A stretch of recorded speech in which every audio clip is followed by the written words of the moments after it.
দেখো এগুলো সব ফুলকপির চপ। আমি আজকে ফুলকপির চপ করেছি। কিভাবে করেছি সম্পূর্ণটা তোমাদেরকে দেখাবো, আর তোমরাও এইভাবে করে খেতে পারবে। যারা যারা আমার মতো করে করনি তারা একবার দেখে নাও আমি কি করে করেছি। আমি সম্পূর্ণ একদম নতুন পদ্ধতিতে করেছি।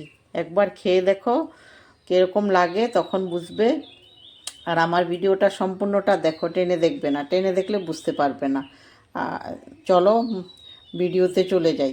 কিভাবে করেছি সম্পূর্ণটা দেখাবো, কি কি লেগেছে তাও বলবো। সম্পূর্ণ ভিডিও না দেখলে বুঝবে না, স্কিপ করে গেলে তো একদম বুঝবে না কোথায় কি রয়ে গেছে। আর সব জিনিসপত্র না দিলে কিন্তু ভালো লাগবে না। এই জন্য সম্পূর্ণ ভিডিওটা দেখো তোমরা, তারপরে বুঝতে পারবে। নমস্কার, শিউলিস রান্নাঘরে সবাইকে স্বাগত। আজকে আমি বানাবো, এই যে ফুলকপি নিয়েছি, ফুলকপির পকোড়া বানাবো। কয়েকটা ফুলকপি নিয়েছি, এই যে ছোট ছোট করে কেটে, একদম ছোটও করিনি, একটা সাইজ মতো কেটে নিয়েছি। এখন এগুলোকে প্রথমে আমি একটু জল সিদ্ধ করে নেব। জলটা খালি একটু ফুটলে হবে, বেশি টাইম গরম করবে না, বেশি টাইম গরম করলে আবার ভালো হবে না। এখন আমি এগুলোকে প্রথমে একটু স্লাইড গরম করবে, বেশি গরম করলে আবার সুন্দর হবে না, এগুলি গলে যাবে, শক্তই থাকতে লাগবে। খালি জলটা গরম হলেই হয়ে যাবে। জল ফুটছে, এটার মধ্যে আমি দিয়ে দিচ্ছি। এখন আগে থেকে আমি জলটা উনুনে বসিয়ে রেখেছিলাম। খালি একটু হলেই হয়ে যাবে, বেশি না, বেশি হলে আবার ভালো হবে না। পকোড়াগুলো ভেঙে যাবে আর ভিতরে নরম থাকবে, নরম থাকলে অত একটা ভালো লাগে না। এখন আমি একটু মশলা বানিয়ে নেব। তার জন্য আমি দিয়ে দিচ্ছি পেঁয়াজ, একটু পেঁয়াজ, রসুন আর কাঁচা লঙ্কা। কাঁচা লঙ্কা তোমরা যেমন ঝাল খাও ওই হিসাব করে দেবে। আর একটু দেব আদা। আদাটা আমি এখানে একটু গ্রেট করে দিচ্ছি। গ্রেট করে দিলে তাড়াতাড়ি হয়ে যাবে, এই জন্য গ্রেট করে দিয়ে দিচ্ছি।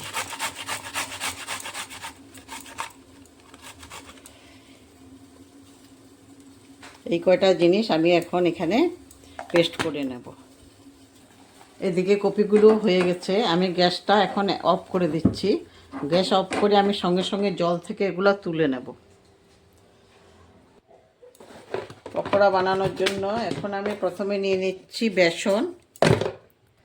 বেসনটা 2 চামচ দিয়ে দিয়েছি। চাউলের গুঁড়ো দিয়ে দিচ্ছি 1 চামচ।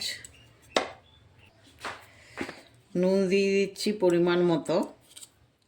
হলুদের গুঁড়ো দিয়ে দিচ্ছি, তারপরে কাশ্মীরি লঙ্কার গুঁড়ো, একটু জিরে,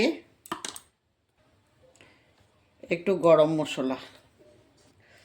তারপরে দিয়ে দিচ্ছি আদা, রসুন, পেঁয়াজ, এগুলো যে পেস্ট করেছিলাম এই পেস্টগুলো দিয়ে দিচ্ছি। একটু ধনেপাতা।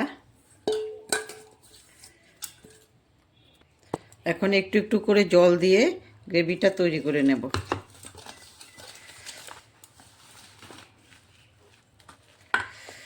একসাথে পুরো জল দেবে না তোমরা, আস্তে আস্তে করে দেবে। একসঙ্গে দিলে কিন্তু বেশি পাতলা হয়ে যাবে, পাতলা হলে আবার ভালো হবে না।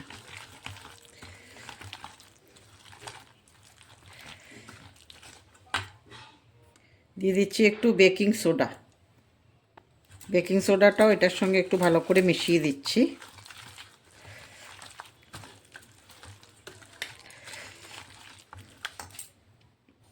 এখন আমি ফুলকপিগুলো দিয়ে ভালোভাবে মিশিয়ে নেব। এখন হাত দিয়ে করতে হবে, এখন আর অন্য কিছু দিয়ে হবে না, হাত দিয়ে ভালো করে মিশিয়ে নিতে হবে। এই যে ভালো করে মিশিয়ে নিয়েছি। তেল গরম হয়ে গেছে, এখন আমি একটা দিয়ে দেখছি। হয়ে গেছে গরম, আমি এখন দিতে পারবো এটার মধ্যে।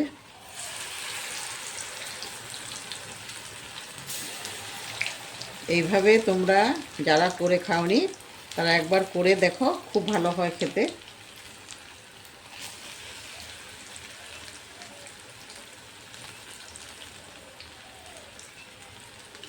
একটু তেল গরম হয়ে গেলে একটু গ্যাসের ফ্লেমটা একটু কমিয়ে দিতে হবে, তাহলে ভালো হয়, মুচমুচে হবে।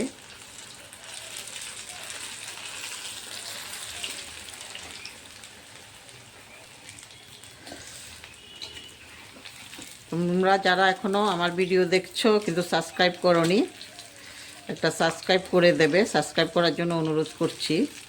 আর পাশে থাকা বেল আইকনটাও প্রেস করে দেবে, তখন আমার ভিডিও দেওয়ার সঙ্গে সঙ্গে তোমাদের কাছে পৌঁছে যাবে, নোটিফিকেশন পেয়ে যাবে তোমরা। আর একটা করে লাইক আর শেয়ার অবশ্যই করবে, যখন অন্যরাও এটা দেখে ঘরে তৈরি করতে পারে। আর ফেসবুক থেকে যারা দেখছো তারা অবশ্যই ফলো বাটনটা প্রেস করে রাখবে, আর লাইক আর শেয়ার অবশ্যই করবে। তোমাদের একটা লাইক আর শেয়ার আমার খুব উপকারে আসবে, আমাকে এগিয়ে যেতে সাহায্য করবে। এই জন্য বলছি, তোমরা ইউটিউব থেকে যারা দেখছো তারা সাবস্ক্রাইব করে রাখবে, তখন আমার ভিডিও দেওয়ার সঙ্গে সঙ্গে তোমরা পেয়ে যাবে। এই দেখো কত সুন্দর হয়েছে, কালারটা কত ভালো এসছে, খুব সুন্দর হয়েছে, কালারও ভালো এসছে। হয়ে গেছে, এগুলি এখন আমি তেল থেকে তুলে ফেলতে পারবো।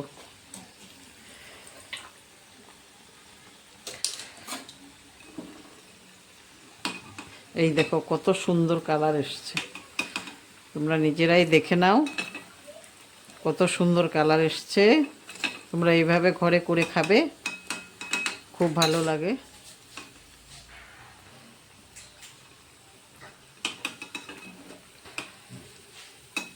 এইভাবে আমি বাকিগুলো এখন ভেজে ফেলবো।